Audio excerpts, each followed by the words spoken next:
Hello and welcome to our Develop podcast. This is Danielle Reynolds and I lead business development here at Whitley Penn and your go-to source for all things connecting, growing, and learning together.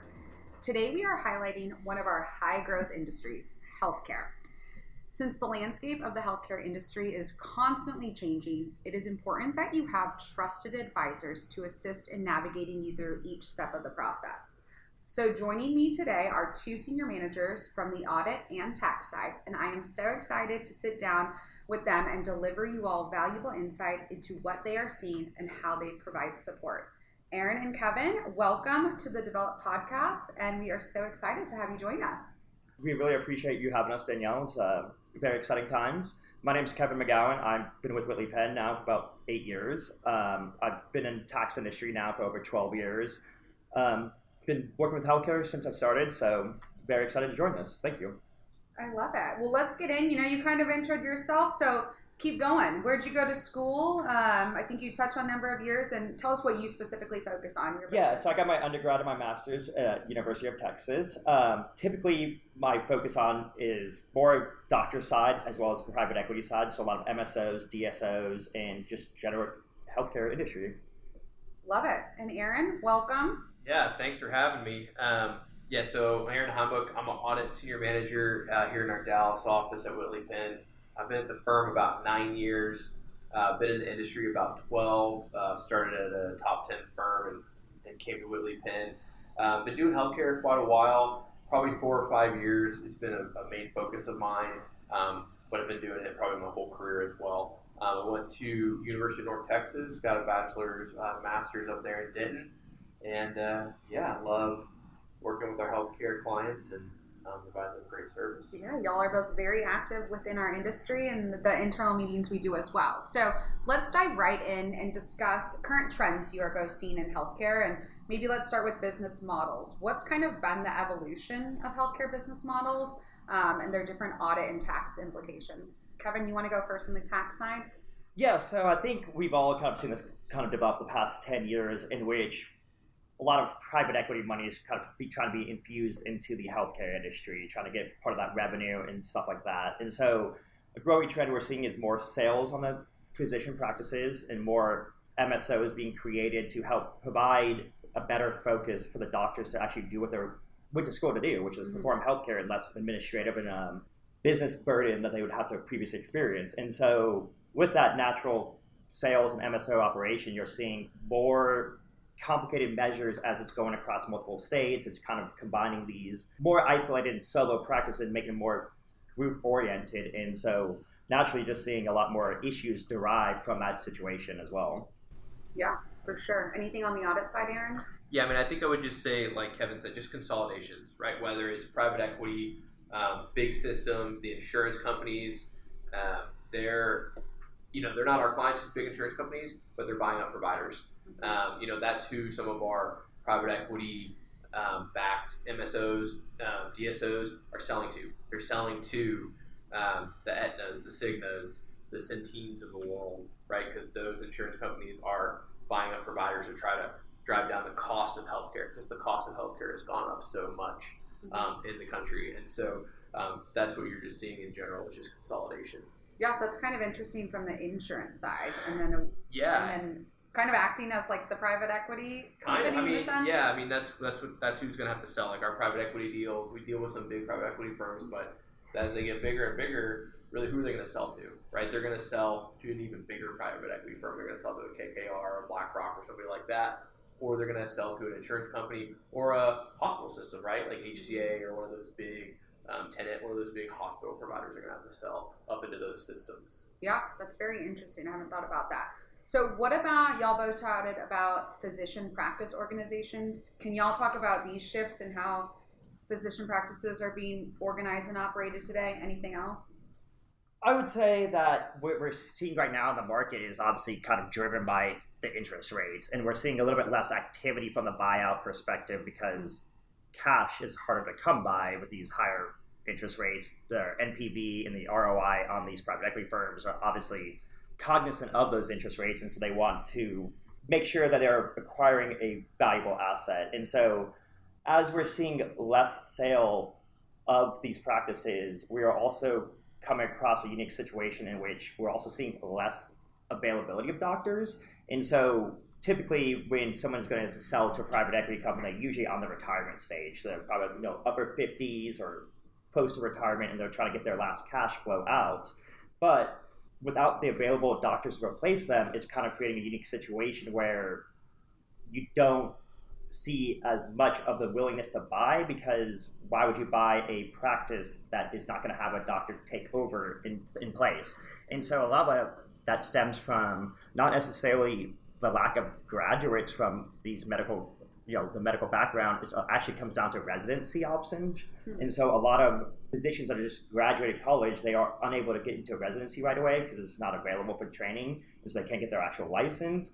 And so it's a unique situation where clearly, like I have one client that offices out of a hospital and they do surgery, and he can't find anyone to replace him. And so he's in a unique nature where he can't really sell because no one wants to buy that. But at the same time, he desperately needs a replacement so he can get that payout. And so it's kind of come up and down a little bit. We're seeing a little bit less buyouts, and that's pretty much what I'm saying. Yeah, I think we're seeing definitely less activity in the PE space because there's a larger chasm between the multiples that these positions are willing to take, and that makes sense, like Kevin was saying, for the ROI for these funds to get their money out profitably.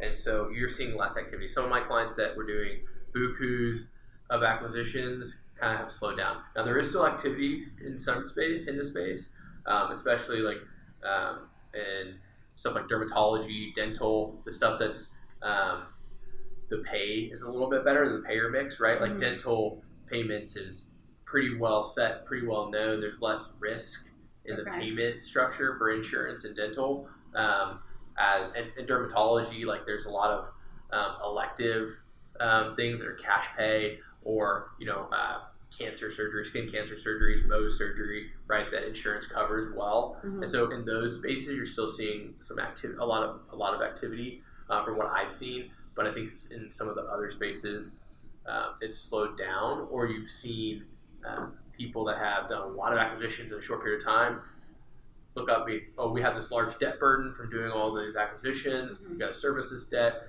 And now we kind of maybe have to right-size our operations, right? Because we just grew really, really quickly because we got this infusion of capital from private equity. And so they're just taking the time to integrate that better and grow it more strategically.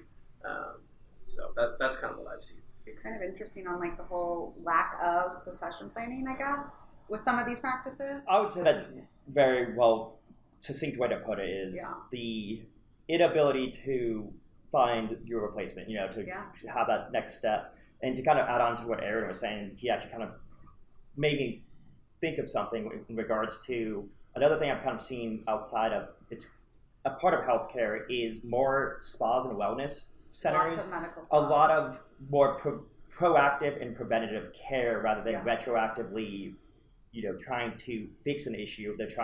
We see a lot more development in making sure that you're constantly in good shape beforehand, so that when you do turn 60, these issues don't arise. So a lot of those spas and wellness have actually kind of become more prevalent, I would say.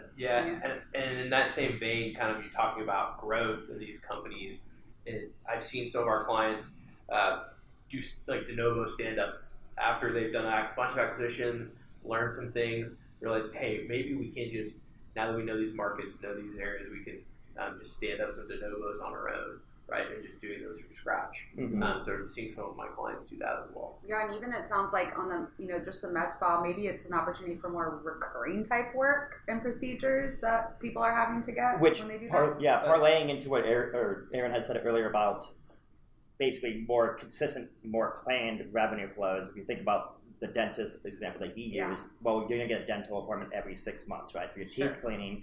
And so the spa wellness facilities, they know that every month this person's going to come in and get, B12 vitamin shot. They're going to get their blood work taken to make sure that they have the right diet and all that stuff to monitor. And so it is a more consistent and projectable revenue stream. Yeah. And like the dentist too, right? I don't know about y'all, but if you go to the dentist and maybe you have a cavity, that dentist isn't letting you leave unless you pay the extra $100, right? Like, they're not even letting you be seen until you pay. So you're paying your out-of-pocket portion to them before you're even getting service. Where a lot of the times, for even the surgery or some of the other things, you're not paying that until after the fact. You're paying copay, but maybe you never even.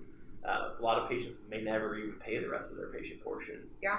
So very that's just true. something to think about. What about physicians wanting? Are you seeing any where they want to get back in, maybe after they sold, and how that looks? I mean, I was going to hit on this later with other questions. I think it might be a place where they want to get out. Right, they sold in, and maybe they want to get out after a few years. They don't want to stay on. They want to buy themselves back out. I've seen that as well. I think that trend's going to come in a few years. I don't know. That's my prediction. Is some of these doctors realize, hey, we've done this deals and a lot of acquisitions. I'm really diluted in this deal. If they got in early, maybe so. But if they got in towards the back end with a later acquisition, some of these deals they might be fairly diluted. And the equity firms own most of that, and so you might see a trend. There's a prediction where people will buy themselves out. I agree with them 100%. Like we actually have a slide that's like where the doctors are trying to buy themselves back and go silo. Another thing regarding that is the physician compensation model's changing a little bit too, where doctors are rightfully so trying to connect their income more so closer to the revenue they derive.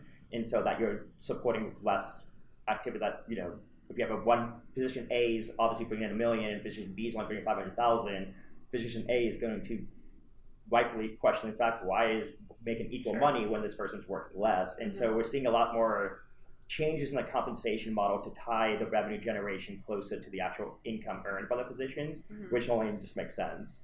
It's kind of interesting too, like with so much private equity in it, like some of these doctors might, like this business acumen they're having to kind of go through and navigate kind of can be pretty complex for them, I would assume.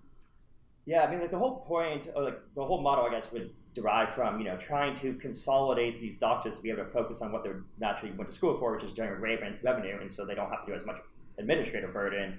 But at the same time, these are all smart physicians, and they kind of realize that why am I giving a piece of my income to this private equity firm when in reality I could have probably just hired someone to do the business side of things, and I could have done that and been cost savings in that efficient manner rather than having a private equity run that for you. Yeah, insert some good advisors, right? Yep. There's that light bulb moment. Well, kind of going off that, Aaron, on the audit side, we chatted about the private equity, but like, what are y'all mainly working with, and when do you typically step in? Yeah, we step in when there is debt covenant requirements typically require an audit. So these deals, for any of our clients, right, regardless of industry, that's usually when the private companies are getting audits. Is the bank says, hey, we're giving you this big credit facility, you need to have an audit done, so we'll do that. The private equity companies almost always use debt, right, in these deals, so that triggers those audit requirements. And so that's kind of when we step in on the audit side, is when there's usually typically debt requiring those audits. Love it. And then tax, what does your client makeup look like? Yeah, so my clients range anywhere from the MSO private equity holding type situation all the way down to I represent individual physicians that still have their own silo building and they own it 100%. I would say that, as a routine, everyone can do a tax return for these smaller, single owned practices. But a lot of like where we kind of come in from a Whitley Penn standpoint tax, where we feel like we really provide great value and guidance is on the sales side or the buying side, in kind of making sure that we have our practices set up in the right position for the sale to make sure that the doctors are rightfully getting their full amount that they could get and make sure they have no outside liabilities that could affect the sale due diligence, or making sure that they have no escheatment or other various issues that can pop up during due diligence process, so that they are, again, just perfectly situated for when that time's right to sell their practice or to retire. Yeah. So, Aaron, I'll have you answer this first, but can you talk about some compliance challenges faced by healthcare organizations? Yeah, I mean, the compliance and regulatory landscape have a lot of opinions, and there's a lot of stuff in the news on this. Obviously, if you're getting Medicare money, you have to do Medicare cost reports, right? So there's a big compliance portion of that is doing those Medicare cost reports, making sure you're up to date on those. And just, I think there's just large regulatory risk right now in this space. The FTC is cracking down on healthcare. I mean, you've seen it with this administration just across industries. with airline industries and other FTC, DOJ is just cracking down, right? So the FTC has a case right now against U.S. anesthesia partners, right? Was a big roll-up of anesthesia partners. If you've had surgery in the state of Texas, you were probably put under by a doctor employed by U.S. anesthesia, and you got a bill from them. So that lawsuit is talking about price fixing, right? Basically, the risk of private equity coming into a market, monopolizing that market, and quote fixing the price, right? We're not lawyers, we're not giving legal advice, but that's what we're seeing, right? And we're seeing, California has some proposed legislation about PE ownership in the healthcare space, and basically trying to, because we talk about managed service organizations or MSOs, DSOs, the reason those exist in the way they do is they're really management service agreements. Kind of like in our industry and accounting, we're seeing PE money come in, right? And the PE firms legally cannot own the audit practice, right? They have to buy the consulting tax practice, and then that practice has a management service agreement with the audit practice that then siphons off the profits. That's what happens in these deals as well. The private equity guys, they can't directly own a doctor's practice. It's against the law. Right? Yeah, corporate practice of medicine kind of makes it so that to practice in medicine, you have to be owned by only medically certified individuals. So therefore, private equity can't enter. Which makes sense. Mm-hmm. Same with the CPA firms, right? Like the CPA firm, the audit and test side of the house has to be owned by CPAs, right? So it's the same deal, exact same concept. And so the state of California has some proposed legislations out there that would basically try to get rid of private equity in healthcare altogether, even with these managed service agreements. And we have clients, it would be a prospective thing. Again, not a lawyer, but do your own research on it a little bit. But it wouldn't be retroactive, it would be proactive. But we have clients that have lots of deals in California, right? And so you just want to think about that. But so I would say the regulatory burden is really high right now, right? Like even in the big groups, the FTC just sued the 3 biggest pharmacy benefit managers, right? Express Scripts, OptumRx, Caremark, right? For the same thing, inflating prices of prescriptions because they basically monopolize the space. Yeah. And so that's the risk I think you see a lot in this business model, or just in healthcare in general. Like you hit on it earlier, I'm very interested to see how the USAP court case plays out, because I think everyone's looking to that as the leading indicator of what's coming next. Obviously, USAP is based here out of Dallas, so to Aaron's point, everyone's probably had a surgeon from there, and they pretty much just own the whole anesthesia market here in Texas. And so when he said price fixing, what's really going on is, well, if you have no other option, of course they're going to charge as much as they can because you need surgery. And so it's kind of what everyone's waiting for the ball to finally drop on. Yeah, that'll be interesting to watch. Anything else on the compliance side from a tax perspective? From a tax perspective, I would say the regulatory laws are still kind of governed by the IRS. There hasn't been much new implementation. We're seeing more issues spurring up in the state and local side of things that I know we'll get into. I did want to ask Aaron if you've seen this situation where I think we're coming out of this pandemic. A lot of these private equities typically use 5-year loan structures that are on a balloon payment.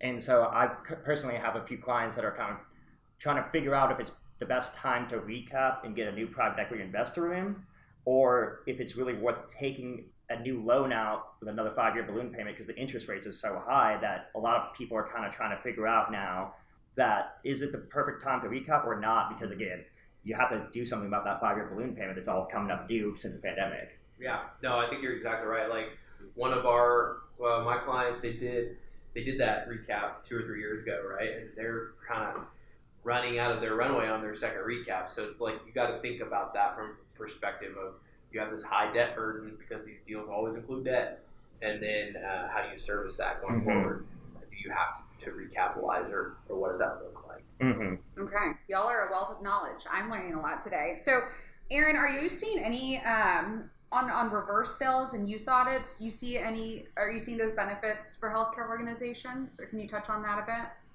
Yeah, I mean, I don't hit that side very much. Okay. I don't know if that's more of a tax thing, Kevin, but I don't really see that too much in what I do.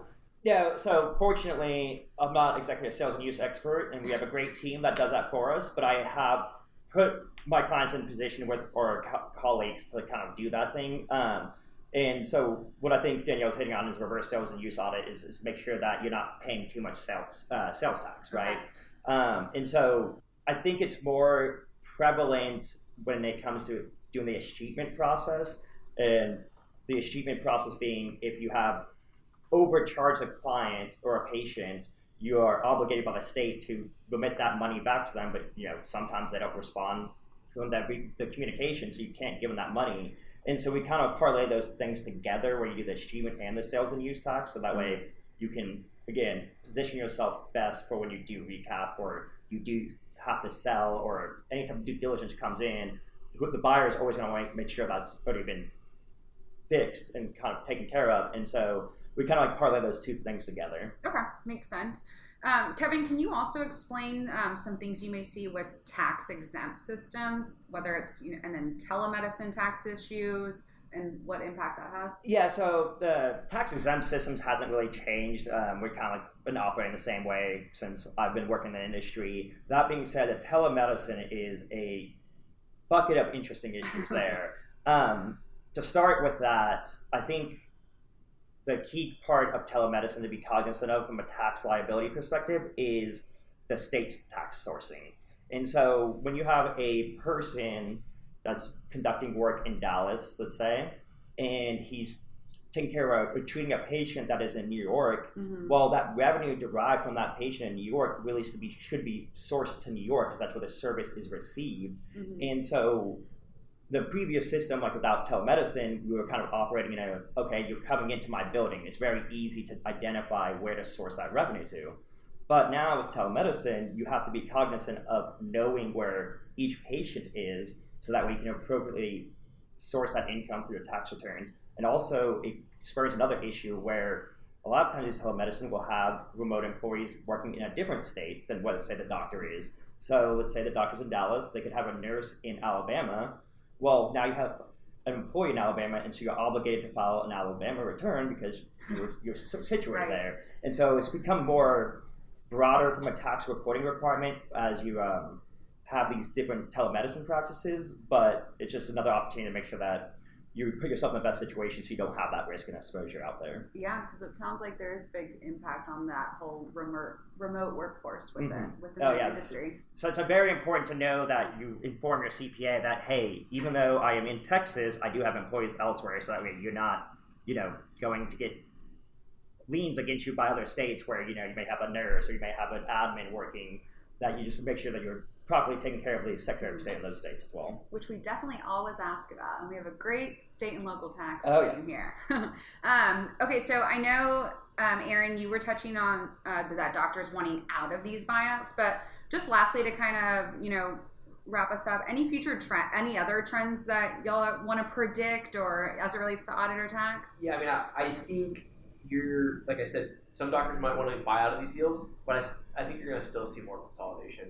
Okay. Right, and you're going to see some different businesses get into healthcare, right? Like Amazon is getting into pharmacy, and they have they bought a primary care practice, right? And so it's just I think there's going to be continued consolidation. Healthcare is a huge industry in this country, right? I think 7 or 8 of the top 20 of the Fortune 500 are healthcare companies, right? CVS. United Healthcare, McKesson, right? So there's big money, big business in healthcare, and the way healthcare is structured in this country is not an easy thing to change, and I don't think there's going to be any changes from a regulatory or how healthcare is provided as far as an insurance. You're going to still get your insurance from your employer for the most part, right? That system is so ingrained. That's not going to change, I don't think, without broad sweeping legislation changes, which I don't think is going to happen because everything's too ingrained in how it is. But those are my thoughts. I 100% agree with Aaron just said there. Right now, as of now, 17.3% of U.S.'s GDP is spent on healthcare. So while that's down about 2% from pandemic times, that's actually still up from 2019. So we're kind of seeing that hold constant. In other words, roughly 17% of all of our incomes going to just healthcare issues. One trend that we have going right now is that we're up in the air on the premium tax credit, which is basically giving availability to health insurance for the lower income people. That's set to expire in 2025. I think it's in Congress right now, where hopefully that will pass, so that way everyone can have health insurance, because that's a good leading indicator to help ease some of the burden on people. We've seen me and Aaron actually went to a healthcare conference last year that had a great speaker from the Mark Cuban Mark, Cost Plus Drugs. Yeah, Cost Plus Drugs. There you go. Yeah, where they're doing some great things to help reduce costs, but in general, it's still highly expensive, and there's not much we can do from the actual service side. So while we can alleviate the prescription costs, at the end of the day, you need a doctor. Right. Yeah, that's interesting. And then lastly, besides having a good advisor, any other advice for healthcare organizations to stay ahead, audit and tax issues? Yeah, I mean, I would just, like you said, have a good advisor. Talk to your CPA, your advisors ahead of deals, not after the fact, because we can help alleviate some issues. I think that's a big thing we see with clients, and clients are like, hey, Aaron, we did this. Oh, okay, that's cool. That's great. We could have helped you with that a little bit on the forefront. So I would say that, and then just staying up to date, right? Like, I think me personally, and Kevin too, we try to stay up on the news, the healthcare trends. There's lots of good resources out there to stay up to date with what's going on in the industry, just staying abreast of the trends. Yeah, I cannot reiterate enough. The number one thing is to just talk to your advisor, have an open dialogue, have an open conversation, and be honest about what you're trying to do, what your goals are. In other words, if you do want to sell in 5 years, well, let's have that conversation now, because we can put you in a better position if we know that's the plan. So that way, going back to escheatment and sales use tax, you want to have that taken care of before you go to the market to sell, because at the end of the day, the private equity is going to know that you have exposure, and they're going to reduce the amount of payout you can receive. And so just making sure that you always have that open discourse with your CPA or your advisor, and just be proactive on what your goals are, so we can all work together to make sure we accomplish those. Yeah, that's definitely great advice. Well, thank you both so much for joining me on this conversation and sharing not only about the healthcare industry, but how each of the service lines you focus on play a role within business and growth and overall success. So look forward to connecting, developing, and growing with you all. Cheers.